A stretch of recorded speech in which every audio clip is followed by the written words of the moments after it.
Hey folks, Jen Foxbot here. Welcome back to MakerQuest/Science Quest. This video I'm going to talk about atoms, so what they are and how they're held together.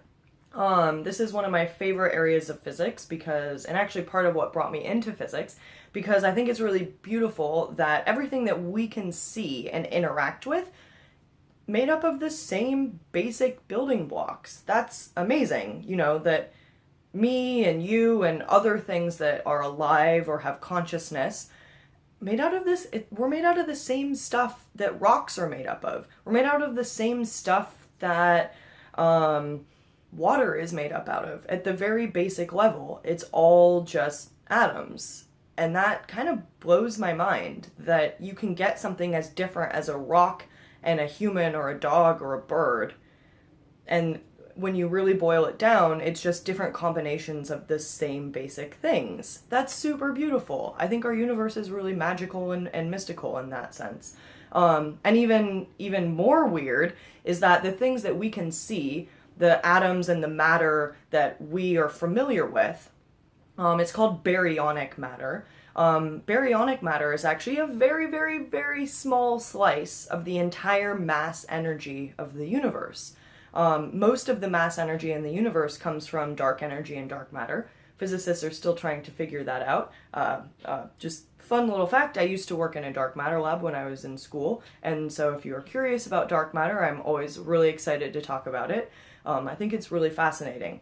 But we're not quite sure what dark matter is, and we're not quite sure what dark energy is, but there is a bunch of missing mass energy in the universe, and so those are things that are basically proposed solutions. And so folks like the collaboration I was working with, the Drift Dark Matter collaboration, they are trying to detect our theories so that we can verify them. So basically, we do know a lot about the matter that makes up us. So the main building blocks would be protons, neutrons, and electrons. So protons and neutrons are made up of quarks, and that is what forms the nucleus of your atom. So you can think of the atom, it has like a really intense nucleus, and by intense I mean massive, so heavy nucleus. And then there's a cloud of electrons around it. So you can picture it like this, where this is your nucleus. This is where your protons live, and for each proton you have a neutron. What holds protons together, so protons and neutrons are made up of quarks, and quarks are held together with a strong nuclear force.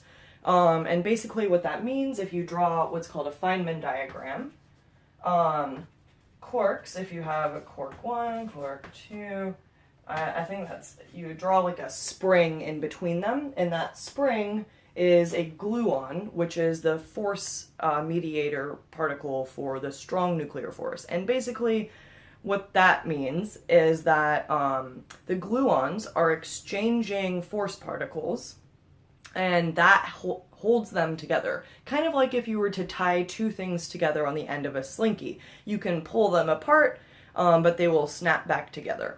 Because that slinky is going to hold them together pretty strongly. So protons, neutrons, made up of quarks, and quarks are held together with this strong nuclear force. Outside of the atom, you have these kind of, electron clouds. Oh, that's my dog. And this distance, so protons are positively charged. So that means that your nucleus has an overall positive charge.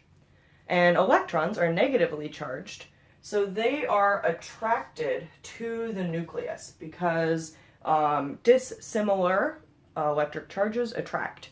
And so because of a thing called spin, you can have two electrons in one of the orbital clouds. So basically you can think of spin so an electron is a true point particle, so when we say spin, we're kind of talking about angular momentum, so like the electron is like spinning around. But then you're like, but wait, it's a point, how does it spin? Kind of weird, right? But because they're opposite, so one is going to be spin up and one is going to be spin down. So that's allowable. So two electrons can exist in the same orbital, basically the same distance from your nucleus, even though they repel each other because of this spin flip. But they have to be opposite spin. That's the rule.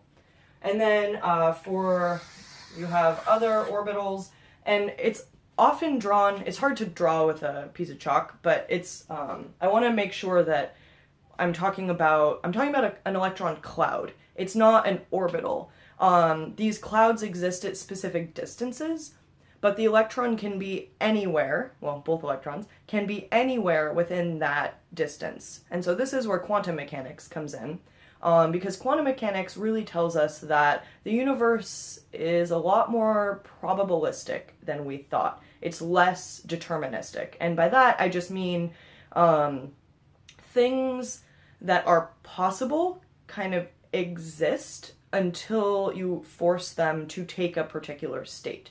So for example, these two electrons can exist anywhere within here, and until I make a measurement on one of them, I don't know exactly where it is within that orbital.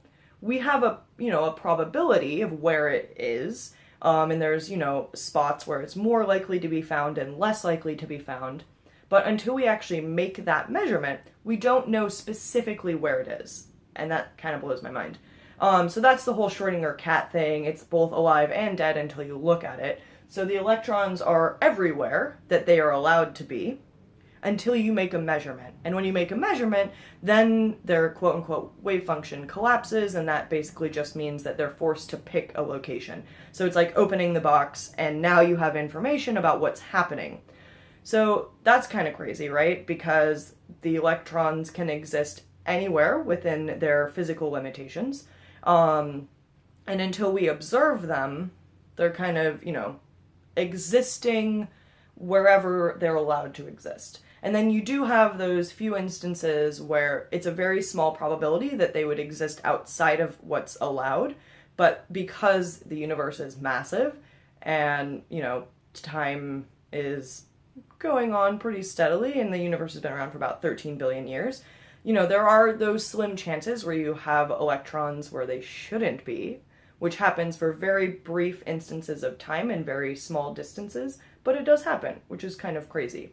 I once had a professor who would bump up against the wall and joke that one of these days he's going to pop through on the other side and surprise the math class on the other side, because it was possible.